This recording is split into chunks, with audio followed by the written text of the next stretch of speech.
Hello everyone, welcome back to my channel. कैसे हो आप सभी लोग? आई एम श्योर कि आप सभी लोग ठीक होंगे। तो चलिए हम लोग आज का वीडियो स्टार्ट करते हैं। इस वीडियो में हम लोग जो है प्रोसेस ऑफ काउंसलिंग डिस्कस करने वाले हैं। ठीक है, ये काफ़ी इंपॉर्टेंट क्वेश्चन है और मैं आपको बहुत ही सिंपल और ईजी लैंग्वेज में समझाऊंगी। तो चलिए वीडियो को स्टार्ट करते हैं। ठीक है, तो सबसे पहले तो ये देखते हैं कि काउंसलिंग क्या होती है। ठीक है, तो काउंसलिंग एक ऐसी प्रोसेस होती है जिसमें एक ट्रेंड पर्सन, चाहे फिर वो नर्स हो सकती है या फिर काउंसलर हो सकता है, किसी दूसरे पर्सन की प्रॉब्लम को शॉर्ट आउट करने के लिए, ख़त्म करने के लिए जो है उसे सॉल्यूशन प्रोवाइड करता है। मतलब पहले तो वो उनके बीच में अच्छे से बातें बातें करता है, एक रिलेशन को बनाता है। रिलेशन बनाने के बाद में वो जो है उससे अपने प्रॉब्लम को पूछता है कि भाई आपको क्या प्रॉब्लम हो रही है, आप क्यों इतना परेशान हो, ये सारी चीज़ें पूछते हैं। और उसके बाद काउंसलर जो है, जिसे काफ़ी एक्सपीरियंस होता है, वो अपने अकॉर्डिंग और जो पेशेंट की या फिर जो उसके क्लाइंट की सिचुएशन है उसको समझ के उसकी प्रॉब्लम्स को फाइंड आउट करता है। ठीक है, जैसे कि मान लो हमारा एक बहुत ही प्यारा दोस्त है, बहुत ही अच्छा दोस्त है। ठीक है, तो हम जाते हैं और उसके साथ अपनी सारी प्रॉब्लम्स को शेयर करते हैं। ठीक है, और अगर वो दोस्त अच्छा है तो वो उसके अकॉर्डिंग जो है प्रॉब्लम को सॉल्व करने के लिए हमें बताता है। ठीक है, तो उसी प्रोसेस को क्या कहा जाता है? काउंसलिंग कहा जाता है। ठीक है, लेकिन एक प्रॉपर काउंसलिंग जो है एक काउंसलर करता है, जिन्हें काफ़ी एक्सपीरियंस होता है या फिर उन्हें ट्रेनिंग मिली होती है कि आपको ऐसे किसी भी पर्सन की काउंसलिंग करनी होती है। ठीक है, समझ में आ गया? ये दोस्त वाला जो है मैंने आपको बहुत ही सिर्फ जो है एग्जाम्पल के लिए बताया था। ठीक है, तो सबसे अब हम देखेंगे कि प्रोसेस क्या होती है काउंसलिंग की। ठीक है, counselling is step by step process in which nurse और counsellor help a person understand their problem and find solution. Counselling एक कैसी प्रोसेस होती है? स्टेप बाय स्टेप होने वाली प्रोसेस होती है, जहाँ पर कोई नर्स या फिर काउंसलर जो है किसी पर्सन की हेल्प करता है। कैसे हेल्प करता है? उसके प्रॉब्लम्स को समझता है, अंडरस्टैंड करता है और फिर उनका जो है सोल्यूशन निकालने की कोशिश करता है। ठीक है, here is the process of counselling. अब यहाँ पर जो है प्रोसेस दी गई है काउंसलिंग की। ठीक है, तो काउंसलिंग क्या है? काउंसलिंग एक ऐसी प्रोसेस है जहाँ पर जो प्रॉब्लम है किसी भी पेशेंट की, किसी भी क्लाइंट की, उसे समझा जाता है और उसका पॉसिबल और सबसे ईजी सॉल्यूशन निकाला जाता है। ठीक है, समझ में आ गया?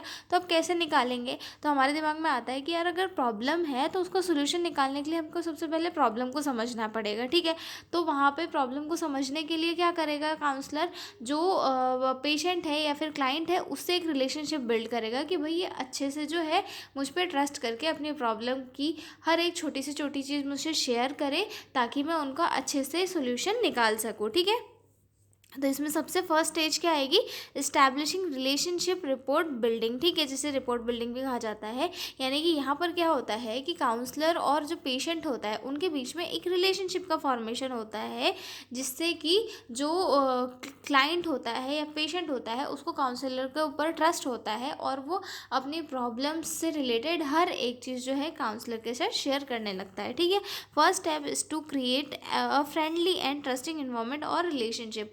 मतलब फर्स्ट स्टेप क्या होती है? एक ऐसी स्टेप जहाँ पर दोनों मिलते हैं, एक दूसरे से इंट्रोड्यूस करते हैं और फिर उसके बाद जो है मतलब एक दूसरे से बात करते हैं और जिसके थ्रू जो है एक ट्रस्टिंग रिलेशनशिप बनता है और जो पेशेंट है वो अपने प्रॉब्लम्स को धीरे धीरे काउंसलर को बताने लगता है। ठीक है, ग्रीट द पेशेंट पोलाइटली। जो काउंसलर होता है वो पेशेंट को पोलाइटली ग्रीट करता है। ठीक है, make the person feel comfortable and safe.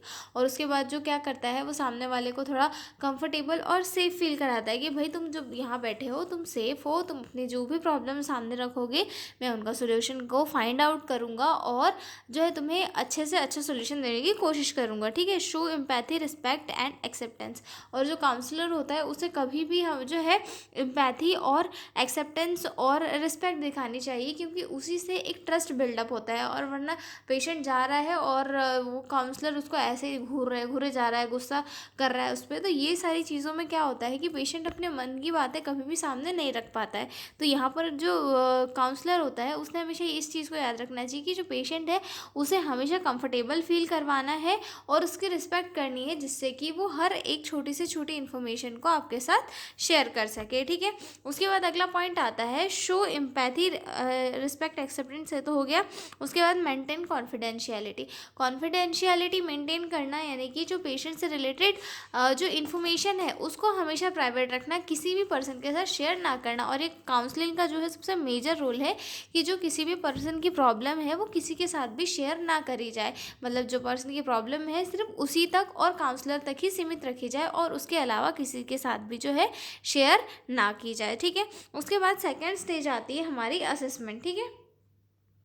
Assessment यानी कि इंफॉर्मेशन लेना, हमें हम एक तरीके से बोल सकते हैं, या फिर डाटा कलेक्शन भी हम इसे बोल सकते हैं, ठीक है। इसमें क्या होता है कि अब प्रॉब्लम तो मिल गई, ठीक है, अब डाटा भी कलेक्ट करना पड़ेगा कि भैया प्रॉब्लम जो है वो कैसे कॉज हो रही है, किस कारण से कॉज हो रही है। Collect all information about the client, ask question about personal life, health condition and emotional problem.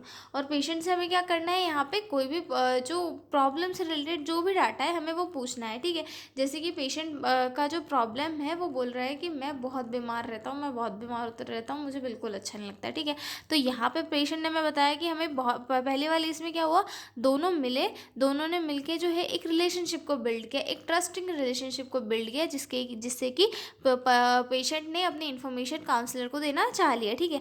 अब सेकेंड स्टेज में क्या करेगा, डाटा कलेक्शन करेंगे, ठीक है। अब सेकेंड स्टेज में मेजर काम किसका रहता है, काउंसलर का रहता है। पहली वाली स्टेज में उसने ट्रस्ट बिल्डअप कर लिया, अब दूसरी वाली स्टेज में जाएगा तो वहाँ पे क्या करेगा कि अपनी जो पेशेंट है उससे अपनी पर्सनल लाइफ के बारे में पूछेगा, हेल्थ कंडीशन के बारे में पूछेगा और इमोशनल प्रॉब्लम्स के बारे में पूछेगा। मतलब कैसे कि आप के घर में कितने लोग हैं, क्या करते हो, आपका ड्यूटी टाइमिंग क्या है, आप एक्सरसाइज करते हो नहीं करते हो, खाना कैसा खाते हो, पानी कैसा पीते हो, ये सारी चीज़ें पूछेगा, ठीक है। उसके बाद हेल्थ कंडीशन के बारे में पूछेगा कि आपको कोई जो है क्रोनिक डिसीज जैसे बीपी, शुगर या फिर ऐसी कोई भी डिसीज़ तो नहीं है, ठीक है। और इमोशनल प्रॉब्लम्स के बारे में पूछेगा कि भाई चीज़ें जो है वो कॉज किस वजह से हो रही है, ठीक है।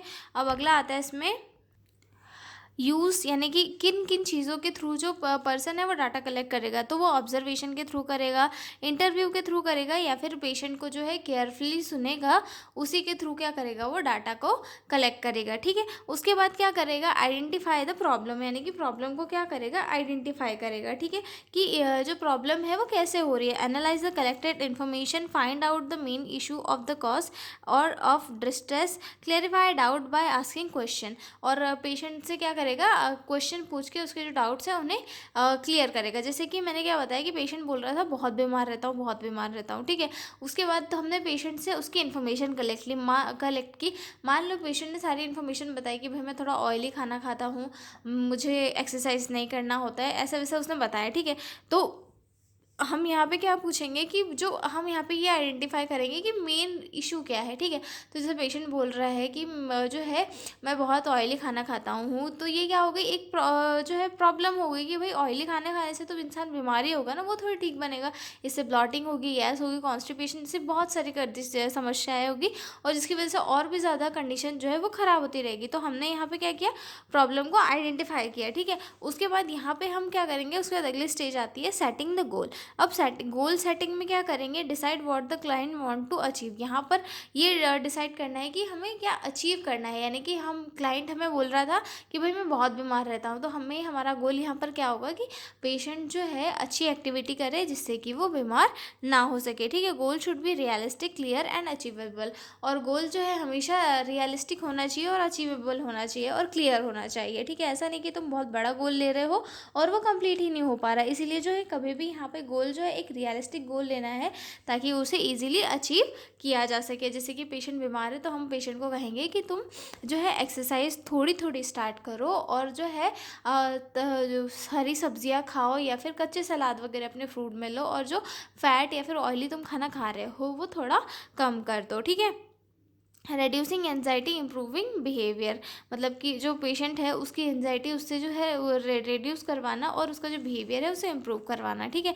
उसके बाद जो है प्लानिंग द इंटरव्यू वाली स्टेज आ जाती है, ठीक है। यहाँ पे गोल सेट कर लिया हमने, अब यहाँ पे क्या आ जाएगा, प्लानिंग द इंटरव्यू, यानी कि ये जो है प्रॉब्लम को सॉल्व करने के लिए प्रॉपर प्लान बनाया जाता है। जैसे मैंने बताया कि ऑयली कम खाओ, सलाद वगैरह खाओ, ठीक है। Make the plan to solve the problem, choose suitable counselling techniques. और यहाँ पर क्या किया जाता है, जो मेन काउंसलिंग होती है के लिए सूटेबल जो टेक्निक होती है उसे चूज़ किया जाता है। जैसे कि एडवाइस देके उसे किया जा सके किया कर सकते हैं क्या, जैसे गाइडेंस देके कर सकते हैं, इमोशनल सपोर्ट के थ्रू कर सकते हैं, या फिर पेशेंट की प्रॉब्लम सॉल्व करके कर सकते हैं। ठीक है, तो हमारा पेशेंट क्या था, बीमारी वाला था, तो हम उसे क्या कहेंगे कि आप अच्छी डाइट लें, थोड़ी थोड़ी एक्सरसाइज करें और ऑयली खाना छोड़ दें। तो ये किस में आएगा, एडवाइस में आ जाएगा। ठीक है, तो हमने यहाँ पे पेशेंट को क्या कर दी, एडवाइस दे दी।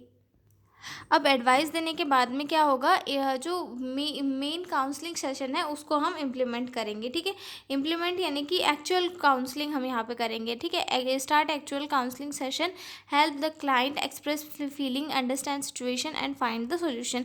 यहाँ पर जो है एक्चुअल सेशन में क्या होता है कि जो क्लाइंट होता है हम उसे सारी चीज़ें अच्छे से एक्सप्लेन करते हैं कि भाई तुम जो है एक्सरसाइज नहीं करते हो, फैट वाला खाना खाते हो, फिर ऑयली खाना खाते हो, इससे आपकी बॉडी में जम जाता है और अच्छे से खाना डाइजेस्ट नहीं हो पाता है, इसलिए आपको ब्लॉटिंग होती है, कॉन्स्टिपेशन होता है। सारी चीज़ें हम यहाँ पे पेशेंट को बहुत डिटेल में जाके एक्सप्लेन करेंगे। ठीक है, और जो है फिर जो है हम उसे इसके लिए इनकरेज करेंगे कि आप खुद से डिसाइड करो कि आपको खाना चाहिए या नहीं खाना चाहिए। फिर पेशेंट कहेगा कि नहीं, मुझे नहीं खाना चाहिए, ये चीज़ें मेरी सेहत के लिए अच्छी नहीं है। ठीक है, तो यहाँ हमने उसको इनकरेज कर लिया।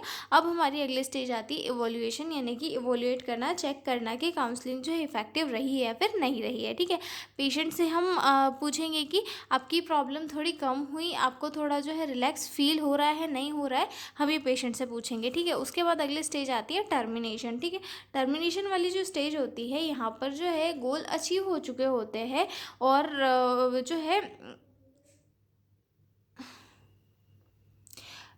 अचीव हो चुके होते हैं, तो जो काउंसलिंग है उसे क्लोज करते हैं। ठीक है, इवोल्यूशन में हमने देख लिया कि काउंसलिंग पेशेंट के लिए सही रही कि नहीं रही, तो फिर यहाँ पे क्या करेंगे, हम काउंसलिंग की जो प्रोसेस है उसे ख़त्म कर देंगे। ठीक है, और जो प्रोग्रेस है उसे समराइज़ करके रिपोर्ट बना लेंगे कि जो पेशेंट है तो उसकी कंडीशन पहले ऐसी थी और अब ऐसी है। ठीक है, प्रिपेयर क्लाइंट फॉर इंडिपेंडेंस, और क्लाइंट को जो है इंडिपेंडेंस के लिए हम प्रिपेयर करेंगे। ठीक है, उसके बाद जो है फॉलोअप के लिए check client after some time, और हम पेशेंट को तो कुछ टाइम बाद बुलाएंगे फॉलोअप के लिए। Ensure problem does not return, और ये इंश्योर करेंगे कि प्रॉब्लम जो है रिटर्न नहीं हुई है, और पेशेंट अगर कुछ आलसी कर रहा है, ये कर रहा है, वो कर रहा है, तो हम पेशेंट को और अच्छे से समझाना है। ठीक है, और प्रोवाइड सपोर्ट इफ़ नीडेड, और अगर पेशेंट को लग रहा है कि उसे सपोर्ट चाहिए तो हम वो भी प्रोवाइड करेंगे। ठीक है, तो ये हो गई प्रोसेस ऑफ काउंसलिंग, जिसमें सबसे पहली प्रोसेस क्या थी, रिपोर्ट बिल्डिंग, या फिर हम इसे क्या बोल सकते हैं, जो इंट्रोडक्शन भी बोल सकते हैं। ठीक है, उसके बाद असेसमेंट, जहाँ पे हमने प्रॉब्लम को असेस किया था कि प्रॉब्लम का रूट कॉज क्या है। ठीक है, उसके बाद प्रॉब्लम को आइडेंटिफाई किया, उसके बाद गोल बनाया कि हम इस प्रॉब्लम को शॉर्ट आउट करेंगे इस गोल के बिहाफ पे, और उसके बाद जो है प्लानिंग की, प्लानिंग करने के बाद में उसको इम्प्लीमेंट किया, इम्प्लीमेंट करने के बाद में इवोल्यूएट किया, इवोल्यूएट करने के बाद में काउंसलिंग को एंड की, और फिर फॉलोअप के लिए पेशेंट को जो है इनकरेज किया। ठीक है, तो ये हो चुकी है हमारी प्रोसेस ऑफ काउंसलिंग कंप्लीट। अब हम मिलेंगे अगले वीडियो में एक नए क्वेश्चन के साथ, तब तक आप लोग बने रहिए मेरे साथ। और हाँ, अगर आपको पीडीएफ नोट्स चाहिए हो तो डिस्क्रिप्शन में मेरा मेल दिया हुआ है, आप उस पर कॉन्टैक्ट करके पीडीएफ नोट्स ले सकते हो। तो मिलते हैं हम लोग अगले वीडियो में, तब तक के लिए बाय बाय।